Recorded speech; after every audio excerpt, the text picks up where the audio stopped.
Okay, so we're live again now. Apologies for that. I got kicked off Google Chrome, so I've had to restart with a new window because the Google Hangout is very difficult to. You can't actually log back into the original room.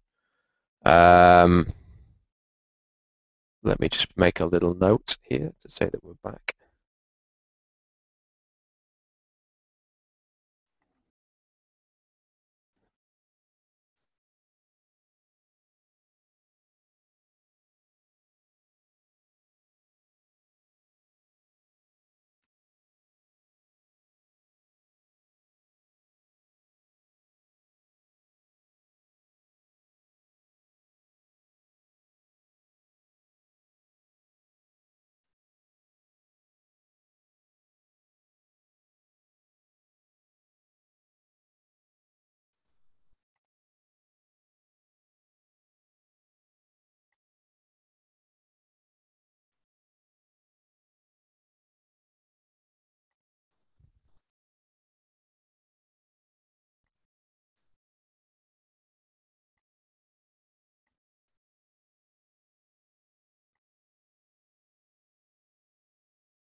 Okay, so if one of you guys could potentially tell me whether you can now hear this, whether the message has got out that we're now back. If one of you guys could do that, I would really appreciate it, so that I know that you guys are now watching the new video. I got kicked off Google Chrome, and I had to reload the whole thing, which is very frustrating. But if one of you in the comments section could just leave me a little note saying that you are now able to watch this again, that would be great. I'm going to wait till somebody just lets me know that we're back up and the people know there's a new video before I carry on with this.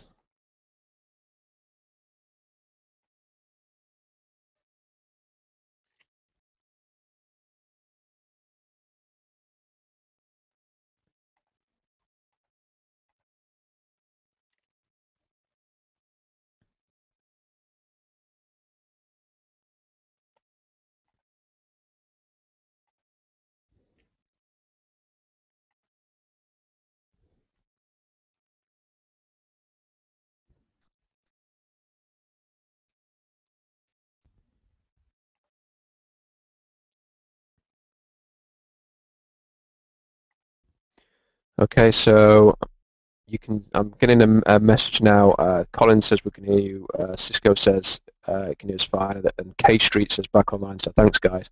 So now that we're back, let's reflect on what we've seen. In fact, we'll just get the 49ers pick at 57. At least we were back on for the 64th pick if we use it.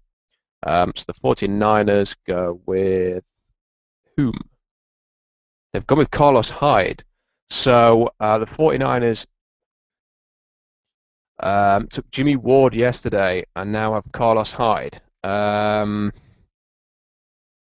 NFL Network is comparing him to Arian Foster. I think he's a slightly different player, but he's big, he's physical. He showed at his pro day that he can catch the ball. Foster's a lot shiftier than Carlos Hyde. I'd say Hyde is a more physical pounder. But you know, this is the NFC West. You know, it is the SEC of the NFL essentially, and you know, you need a running back like this, and you need depth at running back. And Frank Gore's not going to last forever, and you know they'll be seeing this guy as the future in the same way that the Seahawks see Christian Michael as the future. Personally, I'd rather have Christian Michael, but the 49ers get their guy. They needed another running back, so interesting times. Let's just rattle through some more. You know, people are saying, you know, a lot of messages about the feed crashing. Apologies again for that. Nathan says, I've been wanting to ask a Seahawks analyst, what is your opinion about Terrell Pryor being picked up? As an Ohio State fan, I just want to make sure he's in the right place. Well, you know, he's probably never going to start for the Seahawks because, you know, unless Russell Wilson gets injured, but he's going to get a chance to compete with Tavares Jackson for the backup slot. I don't think he'll win it. I think the familiarity with Jackson and Darrell Bevel's system and the fact that he's been here a couple of years, couple of seasons already, will work in Jackson's favour. But he's an incredible athlete, and the Seahawks love unique, incredible athletes. So they'll give him an opportunity. He's out of contract next year. Maybe if he acts as the number 3 quarterback this season, I mean, he's going to have to get through camp as well. I don't think there's any guarantee. They'll cut him if he's not pulling his weight. But if he shows the initiative and if he can do that and can secure his place as number 3, maybe come back as the number 2 next year, and whether or not the Seahawks can turn him into another pick down the line or just get a long-term backup, really that is the biggest ceiling for him. I don't think you're going to be seeing Terrell Pryor, for example, starting in Seattle anytime soon. Well, thanks for your question, Nathan. Really appreciate that. I'm not sure whether Nathan is necessarily a Seahawks fan or just an Ohio State fan. So the Saints pick is in. Let's run through some of the picks we missed. The Bengals took Jeremy Hill as a running back, sort of may replace the law firm in Cincinnati and combine with Giovanni Bernard. The Broncos took Cody Latimer. So Cody Latimer is now off the board. Great fit for Cody in the he is going to have Peyton Manning throw into him. The New Orleans Saints. The Saints have taken Stanley Jean-Baptiste. So the cornerback leaves the board at 58. Stanley, he said Jean-Baptiste. I would say Jean-Baptiste. Stanley Jean-Baptiste off the board to New Orleans. So he is gone. Back to Cody Latimer. Yeah, great fit for him with Peyton Manning. He's going to get his yards. He's going to put up his numbers. Clearly, we overrated him. I overrated him. I thought he was going to go in round 1. He goes at 56. The Seahawks passed on him. Several other teams passed on him as well.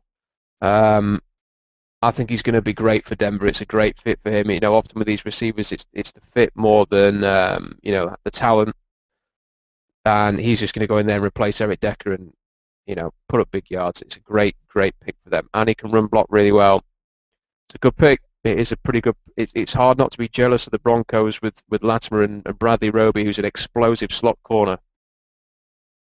It's the kind of explosive class that you can really get behind. But the Seahawks picked an explosive player, just not the one that many people expected. This one from K Street. The negativity on here is disheartening. Look at the guy's hip when he runs routes. His Ricardo Lockett speed with actual route running skills. His size and hands may be an issue, but don't cast this guy off before he has a chance. For the record, I was defending one Russell Wilson from these naysayers today of the draft pick in 2012. I might have gotten lucky, but I might have seen something beyond size, although I'm truly no Rob Staton, and trust me, you don't want to be a Rob Staton. He says he will defer to my expertise. I'm not an expert on the draft. I'm just a guy who watches a lot of college football and writes this blog.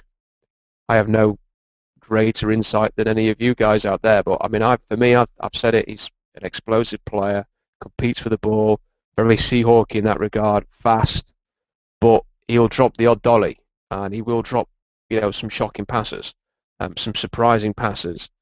Doesn't mean that he's prone to drops. It just means that he has had some careless ones in his career. If you want to send more questions, or if you just want to make a point, feel free in the comment section. We'll read as many out as possible. Don says, Richardson may have speed, but it doesn't do any good if he drops half of his passes. Again, it's not the quantity of drops that's the issue. It's the surprising nature of some of the drops. That he points out that his hands are very small. They are smaller than 9 inches.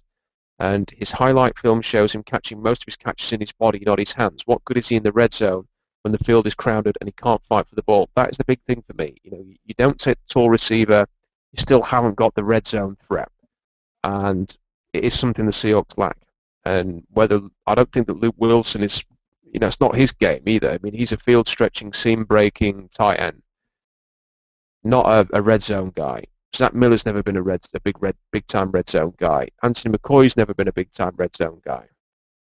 They can do it, but they're not prolific in that regard. And it would have been nice to have had, the big cause for Kelvin Benjamin was always that, put him in the red zone and see what he can do. And Cody Latimer could have been a guy like that, and maybe Martavis Bryant could be a guy like that. But you've not got that type of player in Richardson. You've got a player who's going to He's going to be a deep shot guy. He's going to be a guy you get the ball in the backfield and you let him run. You know, very similar to um, to Harvin in that regard, in terms of you try and feed him the ball, but he is capable of running up and down that sideline and high pointing the football the same way that Doug Baldwin does it. So, dude says, don't know much about this guy, but the speed is interesting. If he could be a T.Y. Hilton, that is exciting. That's a decent shout there from the dude, that he could be like T.Y. Hilton. I think I was more surprised that Carroll passed on Lee. He was so dynamic a few years back. Maybe we need to reflect on what Carroll really likes at wide receiver. Everyone seems to think that he wants the big 6'5" Mike Williams clone. However, they really have only brought in the Jackson type player. It's a fair point. I mean, the thing is that he has said, Carroll that is, that you know, he likes the big guys, and he hasn't got one of those. And they have looked for that type of guy with Chris Durham, with the guy they brought in for camp last year. Again, the name it's just lost me. He's at Jacksonville now. You know, Chris Harper was a bigger type of receiver. They have looked for those guys and they haven't found them. So that, you know, is more than just us assuming it. I think Carroll has expressed interest in that type of guy. They just haven't got it. Arias, I think I'm saying that right, has put a link from a scouting report with Bucks Nation, which we'll get into, on Richardson. And Jeff C says maybe in 2 years, Pete Carroll envisions the most explosive team in NFL history, with Richardson deep, Harvin taking sweep screens in the middle of the field, Luke Wilson at tight end, Kristen Michael at running back, and Baldwin setting up to gobble up first downs if everyone is covered. That is, if we can keep Russell Wilson healthy, which is going to be a talking point. A lot of people feel that Seahawks should have taken an offensive tackle, and so far they haven't. So I'm looking at this scouting report on bucksnation.com, and it says, I'm trying to find the author's name. It's Leo Howell. He says Sammy Watkins is quick, Mike Evans is big, Odell Beckham makes consistently big plays. We all know about these top receivers, and we discuss them endlessly. But the second-tier guys in this draft have some really exciting qualities. Paul Richardson of Colorado is no exception. The speedster was an impossible cover for the opponents, the Buffaloes. But why isn't he being lauded as a top prospect? I look at the film to find out why. He kind of does like a, you know, what people think of him, and then he breaks it all down. So yeah, check that article out that he's linked to there. The Colts pick is Jack Mewhort. That's number 59, so a few picks away from the Seahawks being back on the clock. Nathan sent me a tweet 42 minutes ago. Apologies, I've been checking this, asking what I think the Colts might be able to do with their first pick. Well, I'm going to predict they take Jack Mewhort. Thanks, Stuart, on Twitter as well for saying that the feed is now working again. Not a big fan of Jack Mewhort. Khalil Mack had him for dinner. May have to move inside. I just, you know, the Colts got lucky with Andrew Luck. Ryan Grigson, most of the moves that he's made so far have been poor. The trade for Trent Richardson looks horrendous right now. At a time when, you know, running back, when was the first running back off the board? Okay, Bishop Sankey at 54, and then Jeremy Hill at 55, and then we see Carlos Hyde at 57. That's the range that teams are taking running backs, in the 50s, in a good draft. And not a terrible draft for running backs, just not a great one.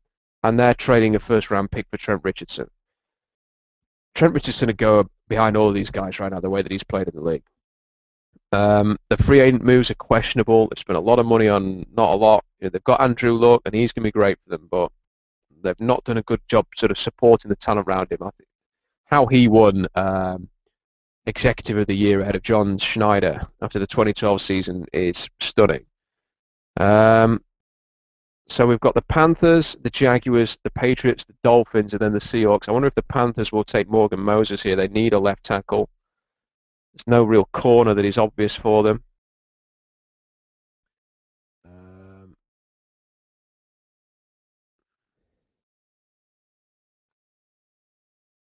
And the Panthers pick is now in.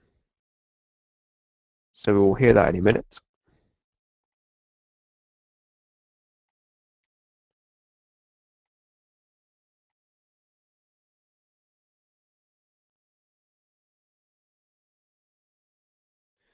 So the Panthers surprisingly don't go with the tackle they go with Coney Ely, and they clearly like the guy. I'm not a big fan. So Ely goes to the Panthers. They have got a lot of depth up front, and they're going to throw him in there. And that is that is the thing is they're trying to make a strength even stronger when they haven't got any quarterbacks and they haven't got the protection that Cam Newton needs. I mean, people are talking about right tackle in Seattle. Well, at least they've got Russell Okung and Max Unger, and they like the young guys that they have. And Morgan Moses is officially falling like a stone.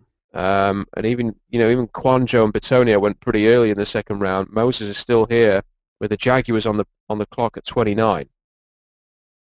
Then you get the Patriots, Dolphins, and Seahawks. It just, you can't help but look back and see, how this could have been different for the Seahawks now. And I'm not trying to second guess. Paul Richardson may be a great pick, but at 32, they had an opportunity, and they've since been able to turn it into two. They've got two fourth-round picks. They've lost a fifth, and they've gained a seventh. So essentially, they've gained a fourth and a seventh, and they've moved up in one round. For the opportunity to take Richardson at the 45 instead of taking potentially Bitonio or Quanjo. Let's say Bitonio because he can play guard, center, tackle. They could have had Bitonio at 32, and now you're looking at Jaguars, Patriots, Dolphins. The Jaguars have taken Marquise Lee. I don't think the Patriots will go wide receiver. I don't think the Dolphins will go wide receiver. And you could have had Bryant, Moncrief, Coleman at 64 with the tackle already. This is what the bait is going to be in 2 years' time, depending on what Richardson does and what they do in those later round picks. So that's going to be an interesting debate. Sure, one that we'll talk about an awful lot, especially if Russell Wilson's running around against St. Louis, struggling for protection or lacking that sort of just that big guy he can throw it up to. But we'll see what the Seahawks do at 64. USA Bernark says, who are the top guys left on the board at this stage? Let's have a look and see who is left. I mean, for me, the strength is still at receiver. You're looking at, like I say, Moncrief and Allen Robinson still there. Jarvis Landry, who I love, is still there. Bruce Ellington is there. Coleman, Bryant.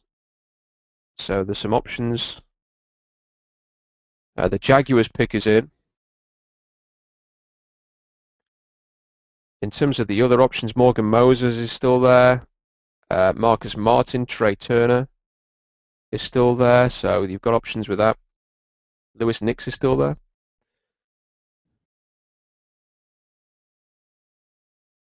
So the Jaguars have taken Allen Robinson. So they take Blake Bortles and they give him Marcus Lee and Allen Robinson. So they're building around Bortles. So you can certainly solid thinking there. Back to what is available. Lewis Nix at at 64, the last pick in round 2. Do you consider Lewis Nix at that point? Just to plug him in and add to the depth of the defensive line, perhaps. Aside from that, I'm looking at the cornerbacks here. There's none that I would, bang the table for.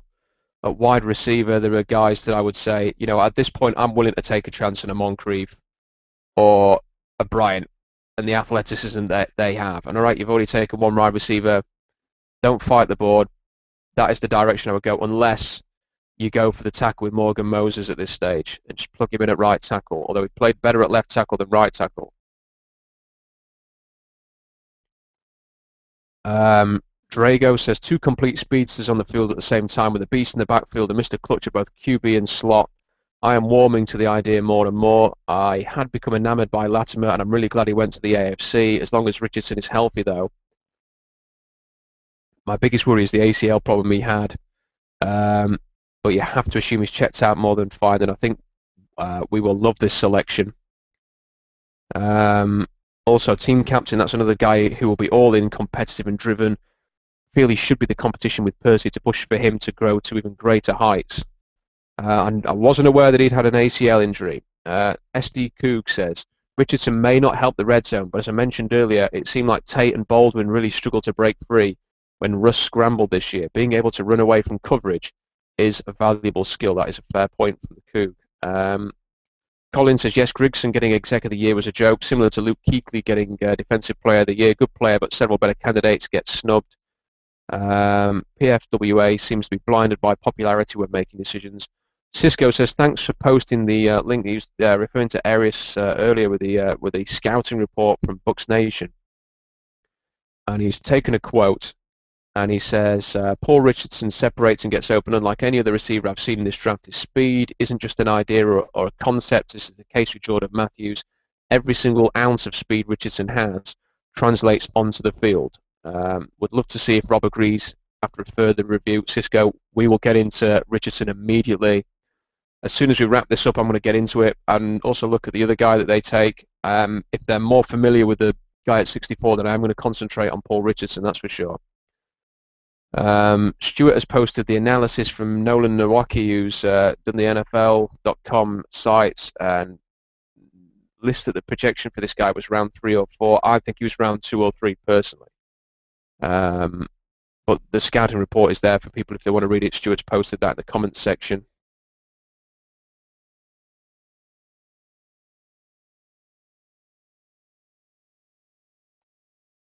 Right now, there, Elliot Harrison and Bucky Brooks are discussing the draft, which is less than a treat. The rounds 4 till 6, incidentally, now Seattle have got a few picks in round 4, 3 to be precise. That is going to begin at 9 o'clock Seattle time, 12 o'clock Eastern time. So it's a little bit later than usual. People can correct me if I'm wrong on this. I always felt that started a little earlier than that in the past. So it'd be sort of 5 o'clock my time is how I'm looking at it. I actually are doing a radio show tomorrow for my day job, which finishes at 5, which is ideal, which I can just get in on the 4th round picks and get into it. We won't be doing a Google Hangout, but we'll do a live blog, so we can get into that. I may do a little podcast in the week to wrap up a few thoughts that, we'll just give it a little bit of an extra dimension to the blog. The pick is in for New England at 62. So we are now getting close to 64. Just to review the last few picks, we've seen Allen Robinson go off the board. Coney Ely gone now. Stanley Jean-Baptiste has gone to the Saints. Carlos Hyde to the 49ers, which was interesting. Cody Latimer went to the Broncos. Players who have also come off the board since Seattle's pick who could be of interest, potentially. A lot of people link Stephon to it. Never really thought that he or Timmy Jernigan were options, and they passed on both of those guys. But they also passed, of course, on guys that I did think they may look at, such as Cody Latimer. I mean, I just, how would fans feel if Seattle doubled down on wide receivers here? How would you feel if they didn't take the tackle, they didn't take a defensive guy, they did take a Martavis Bryant here or someone like that, who was just going to offer that explosive dimension? I wonder how the fans would take to that. As Willie McGinnis is going to do the Patriots pick next, wearing a bright red Patriots jumper. The Patriots who robbed the Seahawks of Dominique Easley, it seems, yesterday.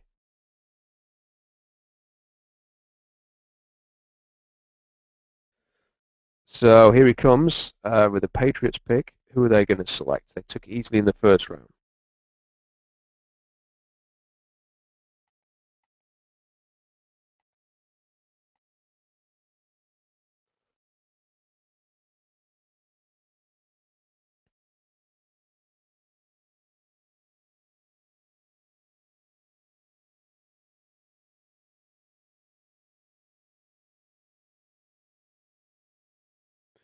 Wow. So the New England Patriots have taken Jimmy Garoppolo, which may just open the door for Ryan Mallett to land in Houston. That would not be a surprise, would it now?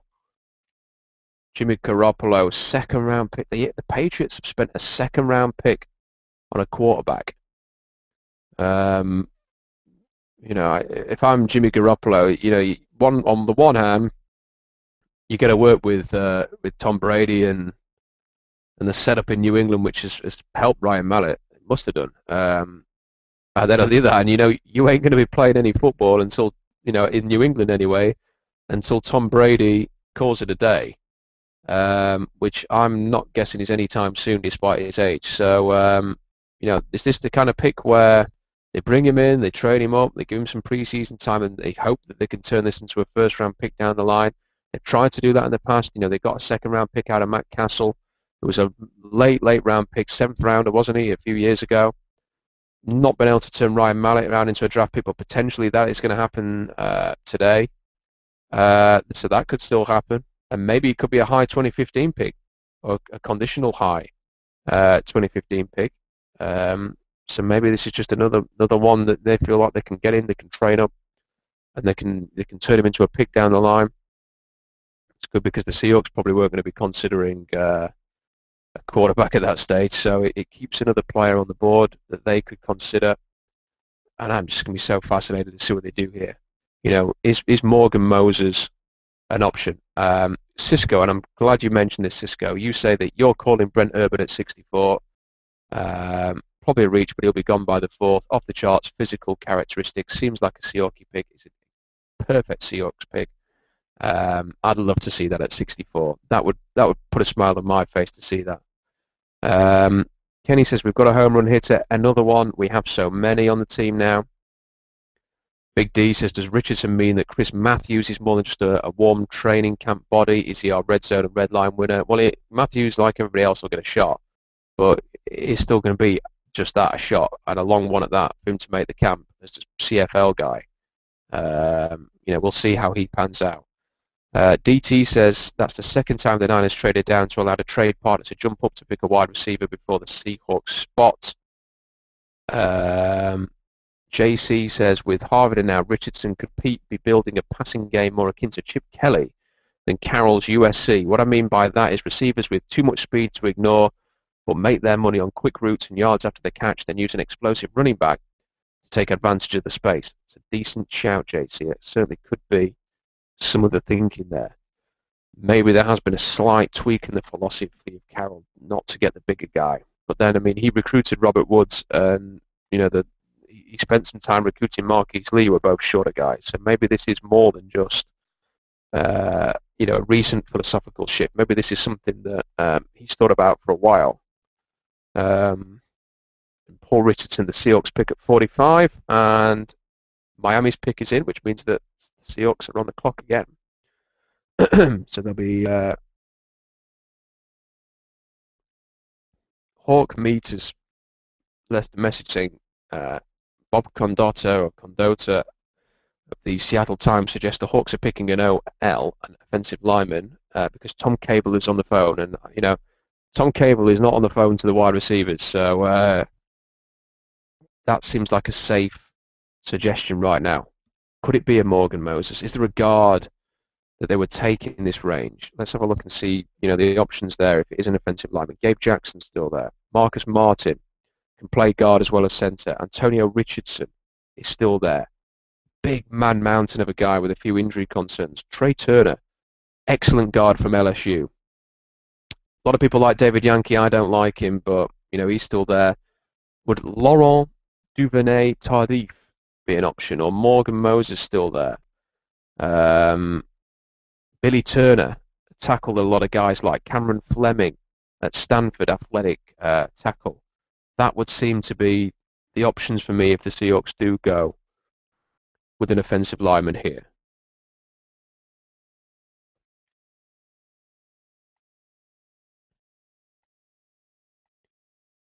So here is the Miami pick, which is just about to come in.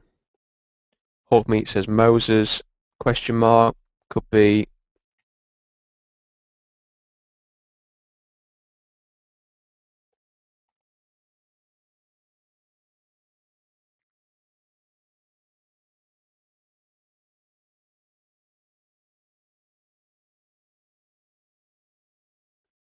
So what are the Dolphins going to do here? They took Juwan James in the first round. Larry Little is just about to announce the Dolphins pick.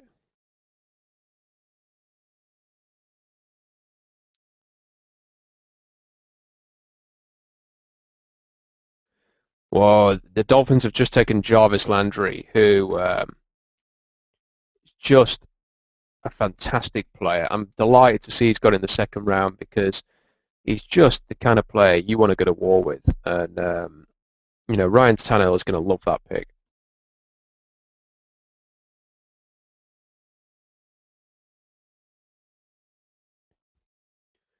I mean, I mean, they're showing the highlights of Landry, and it's reminded me why I liked him so much. I mean, the guy's such a fighter. If only he ran at 4.5, or even a little faster, because you know he's everything that the Seahawks would want in a receiver, other than the fact that he's just not an athlete. But he's going to turn up at Miami, and he's going to put up some yards and some points. I've no doubt about that at all. I think the Seahawks pick is in. This would be Seattle's last pick of the day, unless, yeah, the pick is in, unless they are to trade back into the third round. They have got 3 fourth round picks, but unless there's a guy who's fallen that they just have to have, you would say that it's probably unlikely that they're going to move up. And they've only traded up once. Walter Jones is here with the Seahawks pick, so let's say they take a 64.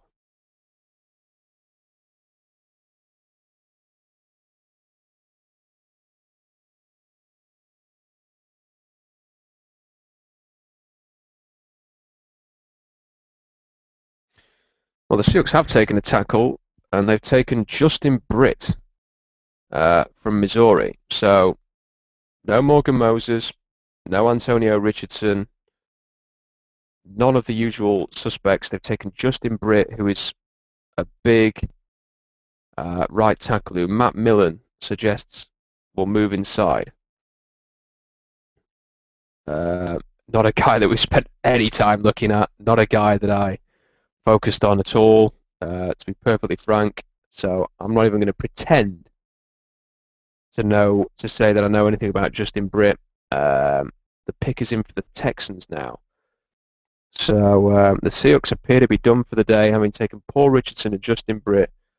Not the two players that many people would have predicted, but that is who they've gone with. Justin Britt, by the way, just a shade under 6'6", 325 pounds, 33.5-inch arms, so not a long-armed guy. Ran a 5.19 like it matters. 23 reps on the bench, so not the strongest. I mean, that's the thing that, shorter arms, not huge bench numbers. And, his vertical and broad and three cone, all average. So, Cable has found one of his guys. He's gone with Justin Britt. I'll dig up a scouting report here. Justin Britt, surprised that Morgan Moses at this point, the suggestion is that Britt could play guard. I don't think that that's the case. I think this is a depth pick at tackle. But,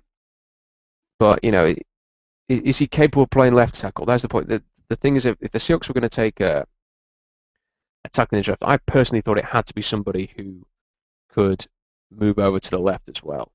But let's have a look at what the scout report says. This is Nolan Nowrocki's scouting report. The overview: high school left tackle, also captured a state wrestling title, going 45-0 as a senior. He was redshirted in 2009.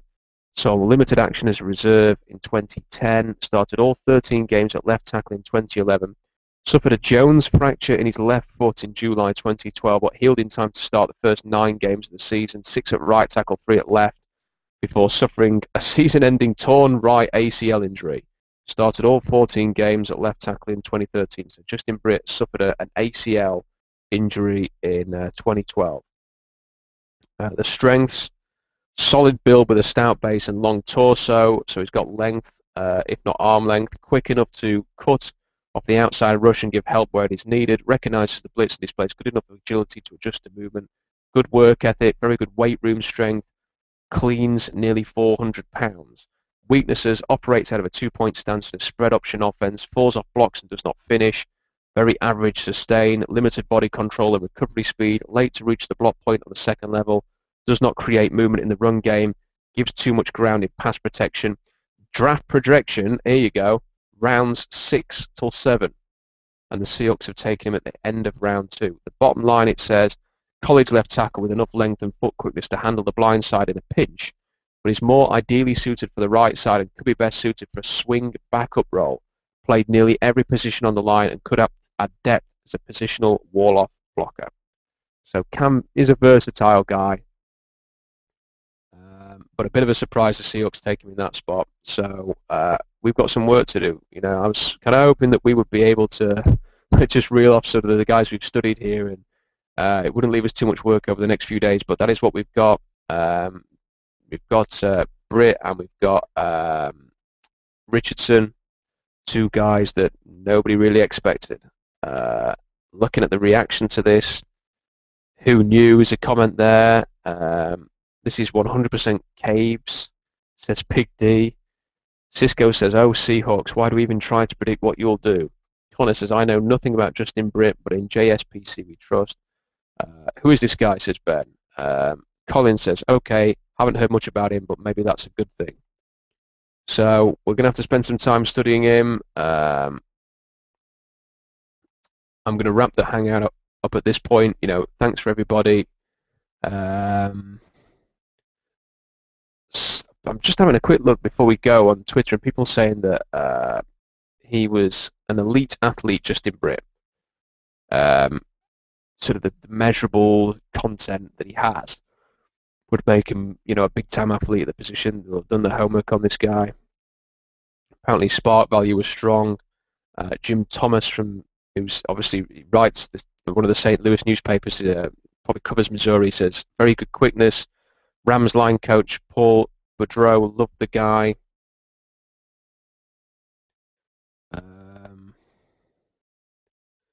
Dave Softy Marler says Justin Britt was a projected 5th-round pick. Ash Schneider, if he gives a damn. I think we know the answer to that. Jerry Brewer says he can play left or right tackle.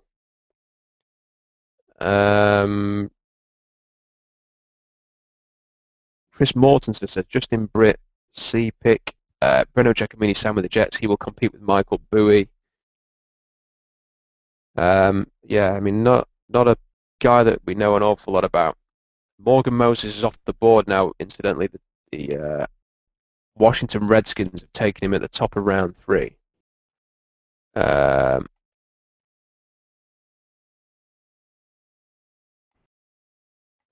Morgan Moses is still in the green room, and he used to pick 66, and it's a long wait for him.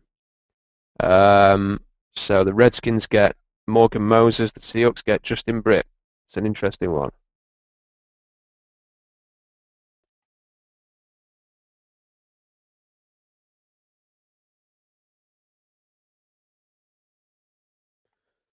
Missed the Texans pick, so I'm just going to go back to that. So they took CJ Fedorich, the tight end.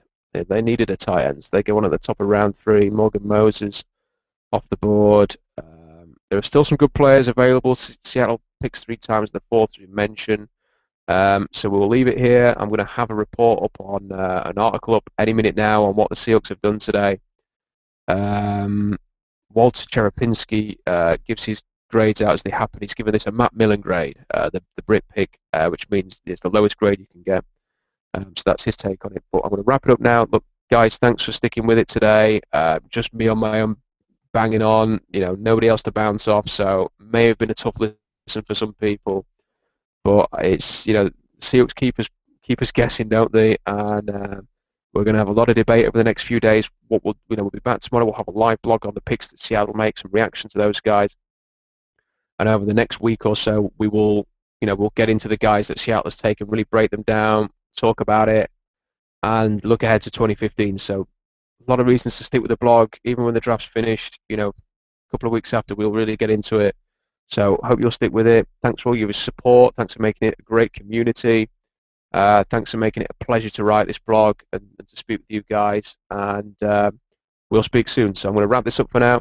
Enjoy the rest of the draft. Enjoy the 3rd round. If Seattle jumps back into the 3rd, we'll have instant reaction on the blog. But for now, I'll speak to you soon.